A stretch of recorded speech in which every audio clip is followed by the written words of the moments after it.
Hello YouTube, this is Falcon Paladin coming to you with another Blizzard daily upload. Again, it is Starcraft 2 professional game between Trap and Flash. Game number 2 of their series at the Katowice Intel Extreme Masters Tournament Challenge that was held just last week and finished today.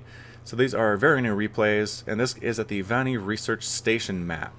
So this is a very narrow map, you'll notice, top to bottom. It is basically as fairly long rush distance from top to bottom. Again, we have bases along either side, not much east to west movement, so we'll have to see how this game plans out for both of these players. Again, we take a look at the production tab. We just have workers going down. Man, that last game was action-packed. The one base Blinkstalker micro from Trap was just excellent. He was able to pick off so many workers and so many attacking units for Flash that eventually he just wore him down and wore him down and wore him down. You know, it was kind of like a pack of wolves, I think, taking down a moose. I was reading Call of the Wild to my son about a month ago, and in one of the scenes there's a moose out in the wild, and the titular character, the Call of the Wild wolf, what's his name? Bud? I can't remember now. I think it's Bud. But he has his pack of wolves. They separate the moose from the rest of the pack. They slowly wear it down and wear it down, and don't really ever go in for the kill until a couple days have passed and the moose is exhausted. It's bleeding from 1,000 cuts. And eventually the wolves do go in for the kill. So I feel like that's how Trap treated this. He knew Flash was a very dangerous foe if he came at him straight ahead. He used the Blinkstalkers to come at the edges, make him bleed from 1,000 tiny cuts, and eventually did go in for the kill, and Flash was forced to tap out. So pretty interesting stuff. We'll have to see if Trap's going to try the same strategy or if Flash is ready for it this time. Again, I think he saw it coming. He did have bunkers in the right places, but the timings were just a little bit too slow. And in the end, I think Trap's micro was just a little bit better. The mobility of the Blinkstalkers is a little bit too much. So we will see how this game goes. A standard gateway going down for the Protoss, a barracks going down for the Terran player. We have a scouting SEV coming right out. We'll follow him for a bit, see what he can see. Orbital command coming down for the Terran, and an early Reaper coming down for Flash as well. So it looks like he wants to do some scouting and some harassment on the Protoss player. Maybe pick off some probes, delay any sort of a push that Trap is going to try to put down on him later. The probe and the SCV do see each other. They say, hey, we're not interested in fighting, just do your thing and I'll let you do yours. SCV comes right in, again, sees what's going on, sees the cybernetics core warping in, sees the gateway, says, is there a second base already? And there's not, so he's going to try to delay this expansion by planting himself right in the middle of where Trap wants to build that second nexus. But he's easily scared away with a couple zaps from the probe's weapon. And he goes back to make sure that a nexus is really going down, and there isn't one. But now there is, and so he sees what's going on, and happy he decides to go home. Meanwhile, we will follow Mr. Probe as he tries to get in, but unfortunately there's a Reaper. Easily takes him out at the ramp. I don't know if he saw very much there. If we change the sight to only Trap, no, he did not. He didn't see anything but that supply depot. So good pickoff from Flash as we set the camera back to everybody.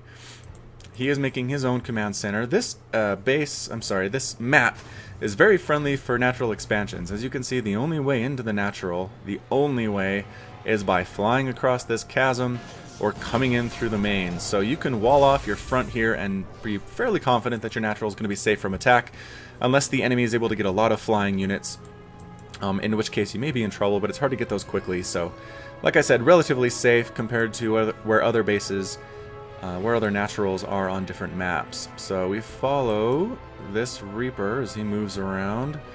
I think he's just scouting, again, looking for hidden tech.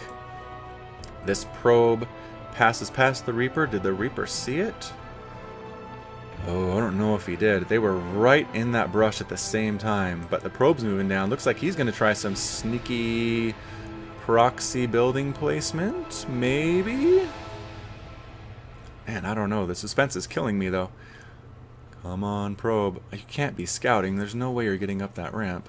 There's going to be Marines there. There's going to be... Maybe he's trying it anyway. Maybe he's trying the scout knowing that the Reaper's out and trying to harass. Maybe it's a forward pylon. Maybe I'll stop guessing. Anyway, the probe is trying to break build up his courage to come up the ramp, and he does, but like I said, there are several Marines waiting for him. But he does scout out the fact there are several Marines, so that tells him something. That tells him there are a lot of Marines ready for this Oracle that Trap was building that I wasn't paying attention to. That is enough Marines to kill the Oracle. It's a surprisingly high number you need to take this guy down before he wastes everybody in your army, but that is enough. I believe anything more than 5 is enough. With 2 Oracles, though, that number may need to be higher, so we'll see if there are enough Marines to take these guys down. They're coming into the natural. There is a missile turret, so that's going to scare them away. The Oracles are just trying to find position to come in. The Marines are trying to engage, but there are 2 Oracles. They take out several Marines.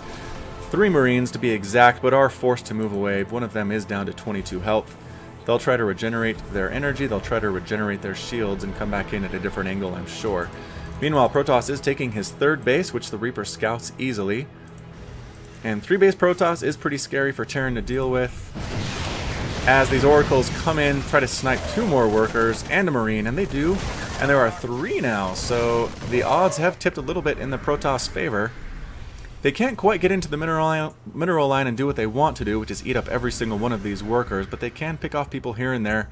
Trap's control has just been excellent. He is able to keep all 3 of these Oracles alive, combining for 8 kills already. I don't know if they've quite paid for themselves, but at the very least, they are keeping Flash in his base, and he can't feel comfortable to get out and do much while these Oracles are flying around. Another worker goes down. Another worker goes down. Another worker goes down. He is just harassing with these like there is no tomorrow. And meanwhile, back home, he does have his 3rd base up. So, I mean, he's just not focusing on micro. He is doing what he can to make this into a long-term game where he has the advantage due to the work that he did in the early game. So we'll see if it pays off for him. Right now, it is 86 supply for the Protoss to 65 for the Terran. That can be a little misleading. A lower supply army for Terran can beat a higher supply army for Protoss, as long as they do have good upgrades, and it is a kind of a Marine Marauder Medevac Widowmine type composition, which, again, you'll see against Zerg and against Protoss. It's kind of a Terran mainstay and has been for a long time, but we'll follow these Oracles around, snap, get another worker, another worker. One more worker, does take a couple hits, but not enough to kill the Oracle, and just flies out again. So let's take a look. 3 kills, 7 kills, 6 kills on these guys. So they are racking up the kills. Not all of those are workers, but anything they can do is going to pay off. We have a Phoenix coming down. We have Zealot Legs coming down for Trap. He's got his sentries out, which are really good against Terran, because they can split up armies and make them more easy to deal with for the Protoss. But the 3rd base is successfully up for Flash. It's guarded by an army of Marines. He knows there's not much else that can be out at this point with those Oracles flying around, so they feel fairly confident they'll be okay with whatever Trap throws at them here. Here comes a scouting Zealot, I assume, and the Oracles just flying around the base, killing what they can. Now, and do they escape? They do escape, but 3 more SCV kills. This is the best Oracle play I've ever seen, to be honest. Still not dead. Somewhat trapped back here now. In order to fly out, they're going to have to do some close skirting to the edge of either the natural or the main. And if Flash is paying attention, he might be able to take them out, but in the meantime, there has been a Zealot counterattack down in the natural. Then Zealot gets 1 kill before he's taken out by the responding army. And Flash says, that's enough. We're coming up right up the main road. We're going to take you down, Trap. I'm tired of all this harassment. I have my 3 bases. I am really scary. Come on in. Meanwhile, you might be wondering why there aren't missile turrets just around the whole base to protect against these Oracle attacks, and it's just not cost effective. You might do well against these Oracles, but that's money that could be going elsewhere to workers or to Marines or to upgrades, and Flash is just not interested in doing that. So, but the control again, 3 more workers die. The army's heading up the middle. They do have 1-1. They do have medevac support. The Marauders are pretty scary, even though there are only 5 of them. That can be pretty tough. And Flash decides to head on back home. Is it in response to these Oracles, of which Trap did lose 1? So maybe he's feeling a little more wary now, but man, they have just been super effective. Concussive shells is being built. We have a drop loading up for Flash. Boost goes on to the medevacs.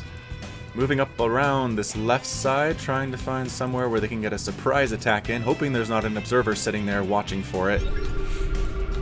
Oracle's hanging out. Moving down, we have a hallucinated Phoenix, which is going to run out of energy at any second there, and poof, it's gone. What else do we have? Observer, Zealot, Probe, Proxy Pylon. I think despite all the scouting that Trap has, he did not see these medevacs coming up the left side. There is an attack going on up the middle again. All of these guys are revealed, which means it's going to be hard for Flash to sneak anywhere as long as this is going on. The drop's moving on into the main, and it is going to drop right behind the mineral line. There are no cannons here at all. It's a good spread immediately. We have the photon overcharge going down to try to defend against this. The Nexus is getting focused down. It is down to 35 health, and it goes. A bunch of workers are dying. Zealots are dying. These Phoenix can't do much to get in there.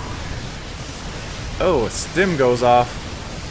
These Marauders and Medevacs are pretty much unstoppable at this point. I don't think there's anything that Trap can do to respond to this before everything in his main base dies. They take down the Templar Archives. They're trying to take down a starport. The responding Zealots are enough to back him into a corner. But even they aren't quite enough to get through the wall that is the DPS of Marine and Marauder. But eventually they do get through. They are abandoned by their friends who go off to the natural, to the third base to try to do more and more damage. But some Archons responding with some Zealots. It's a really potent combination against Terran, as long as there are no ghosts in the Terran army that can dispel the shields on the Archon, which are most of their help. But the Medevacs are trying to get home, but unfortunately there's a Phoenix chasing them, and they are not long for this world. And there they go, exploding beautifully to the ground. Flash's army heading back home after having been revealed again on the right side. These Oracles, have they picked up any more kills? 9 kills, 11 kills. So yeah, not bad. This random scouting Marine and Marauder, who've been sitting over here with no health somehow, are going to get picked up and destroyed fairly quickly. A scan reveals where the army of Protoss is. Trap says, I don't like being scanned, I'm going to back up.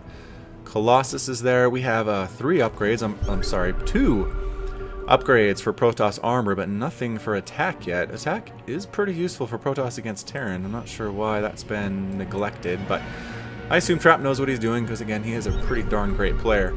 We have another really big attack coming from Flash, boosting up the right side with 1, 2, 3, 4, 5, 6? Yeah, 6 Medevacs boosting. There are some photon cannons here to do some damage, but they melt very quickly to the stim attack of the Marines and Marauders. We have a recall back to this base. Zealots, Colossus, Archon moving in to defend against this. Trap really doesn't want to lose this base. We have a little bit of some overstimming going on by the Marines and Marauders, but it looks like it is enough to take out even the recalled army. Probes are going down, and Trap calls the GG. So despite all of his amazing harassment early in the game, Flash comes right in and is able, through 2 drops, to wipe out most of the main and get a lockdown on the natural base. So, well played by Trap and better played by Flash. So the series is now tied 1-1. I will cast the rest of this series, however long it goes. It is a best of 5. Hit the like button down below if you like what you saw. You can also subscribe to my channels to catch my daily uploads. And visit me on Facebook and Twitter at /FalconPaladin on both of those social networking sites. Again, if you like what you saw, I appreciate it. And this is Falcon Paladin, and you take care of yourself. Until next time.